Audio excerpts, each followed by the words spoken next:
पंजाब के होशियारपुर में पुलिस की नाकेबंदी, तैनाती चाक चौबंद हो गई।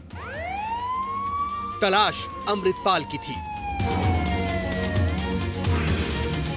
और इसी तलाश के बीच मिला अमृतपाल का सबसे बड़ा राज, जो था अमृतपाल का गुरिल्ला प्लान।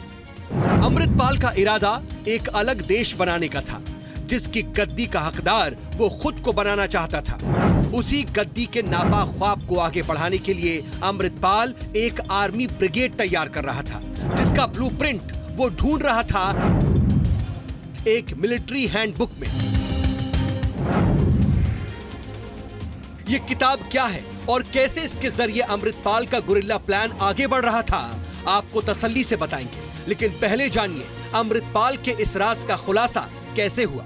दरअसल जांच के दौरान अमृतपाल का एक करीबी पकड़ा गया था।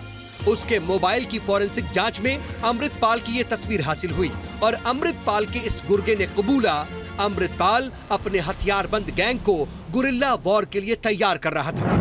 अमृतपाल की एक्सक्लूसिव फोटो न्यूज नेशन के हाथ लगी है, जो साफ साफ बताती है अमृतपाल के लिए नशा मुक्ति केंद्र और धर्म प्रचार एक मुखौटा था। असल में वो ताकत और पैसा उसका टारगेट था और इसके लिए वो बड़ी बड़ी प्लानिंग भी कर रहा था। अमृतपाल के काले इरादों का भंडाफोड़ करते हुए न्यूज नेशन ने आपको पहले ही दिखाया था कि अमृतपाल अपने कथित समर्थकों को न सिर्फ हथियार देता है, बल्कि हथियार चलाने की ट्रेनिंग के लिए उसने अपने कथित नशा मुक्ति केंद्र में ही एक फायरिंग रेंज भी बना रखी थी।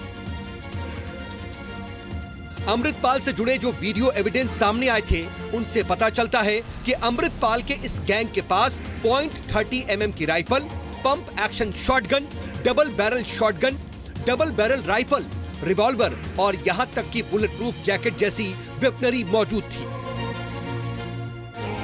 अब समझिए आखिर गुरिल्ला वॉरफेयर की हैंडबुक को अमृतपाल गौर से क्यों पढ़ा करता था। इस हैंडबुक में बताया गया है कि गुरिल्ला वॉरफेयर के दौरान कैसे एक टुकड़ी छिपकर दुश्मनों पर हमला कर सकती है। हैंडबुक ये भी बताती है कि छापामार हमला करने के बाद किस तरह से फरार होना है, किस किस्म के इलाकों में छिपना है। इस हैंडबुक में एरिया डोमिनेंस और वेपन सप्लाई के लिए रूट्स बनाने के भी प्लान लिखे गए हैं। अमृतपाल लगातार युवाओं को गुरिल्ला वॉरफेयर की तरह ट्रेनिंग दे रहा था, जिससे वो अपनी सल्तनत को ज्यादा मजबूत कर सके। यही नहीं, उसने अपनी कथित करेंसी तक बना ली थी, जिससे साफ था अमृतपाल बड़े पैमाने पर देश विरोधी साजिशों को अंजाम दे रहा था। होशियारपुर से विशाल ठाकुर के साथ टीम न्यूज नेशन।